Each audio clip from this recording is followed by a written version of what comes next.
Good afternoon, tribe. My name is Darius Lester, your financial philosopher, and this is Mammoth Black History Month edition. Money mindset. And today, I wanted to talk to you about the most expensive lesson I've ever received, or some others might say the most money I've ever lost at once. So, lots of people lose money on random gamblings, random vehicles that ended up not being worth whatever they were. My loss was in the stock market. Surprise, surprise. So basically, a few years ago, when I first found out about the stock market, some of my best friends were like talking about stocks and they were like, "Ooh, I'm invested in this. Are you invested in this?" I'm like, "What are y'all talking about?" I had never heard of any of these things. I didn't know what Robinhood was. I didn't know what Schwab was. I had no idea about anything investing, but they were doing it and I wanted to be a part of the conversation. So I wanted to do it. So what happened was, I got on, I already, just forever, I've been good at saving. So threw some money on there, put it in a couple stocks just to see what would happen. Started working out pretty well. And I was like, okay, cool. There was some weekend where I went on leave. So I went to my parents' house. I'm just chilling at the house. I ain't got to worry about work. So just playing on my phone. I was like, let me try some day trading, is what I called it. Which now I realized I wasn't even day trading. I was just buying and selling stocks in one day. I wasn't doing anything with options or calls, puts, futures, none of that stuff. I was just buying and selling regular stocks. So I mean, technically, I should have been making way more money than I was, but I was happy with the money I was making. In hindsight, I'm glad I wasn't actually day trading because then I would have lost way more money than I did.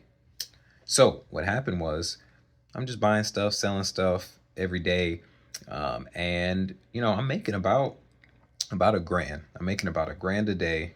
Just buying it in the morning, watching it, wait till it hits some number, and then selling it. Living life. I'm like, man, I'm sitting at my mom's house making $1,000 every day. This is great. I'm about to get out the Air Force. I'm done. I don't need anything. Obviously, I am a genius and I should have been doing this the whole time. Well, one Friday, I bought my stuff and what I was doing was I was putting pretty much my entire balance into these stocks and then selling my entire balance. So that's how I was able to, get $1,000 a day. One day, or some Friday, I think I fell asleep and the market closed. And I was like, I didn't get to sell my stuff. So by the time that next Monday came around, the stock had dropped instead of going up like it had been doing every day. And I was like, it's fine. I've been doing this for a while now. A while is like 2 weeks. And I was like, it's fine. It's down now. It'll go back up. Next day came, didn't go back up.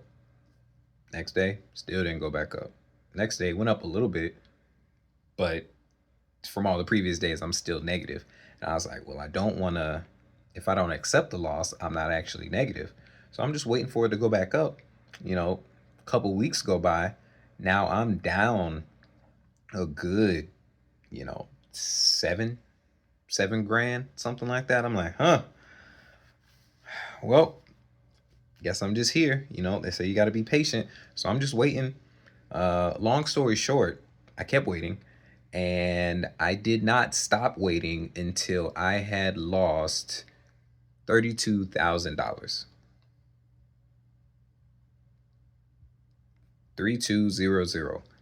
And that's how far that stock had dropped with all of my money in it.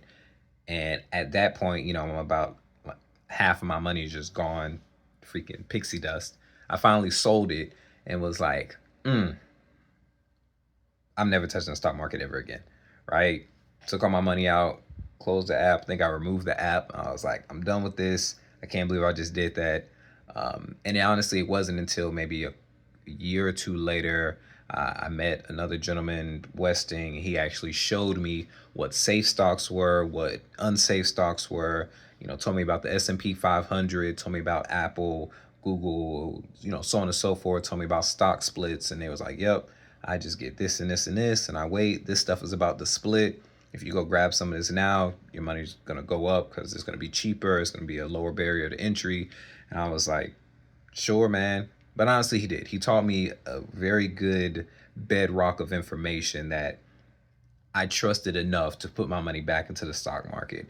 And since I did that, a couple years ago, I'm up about, I don't know, we'll say like 15, 16,000.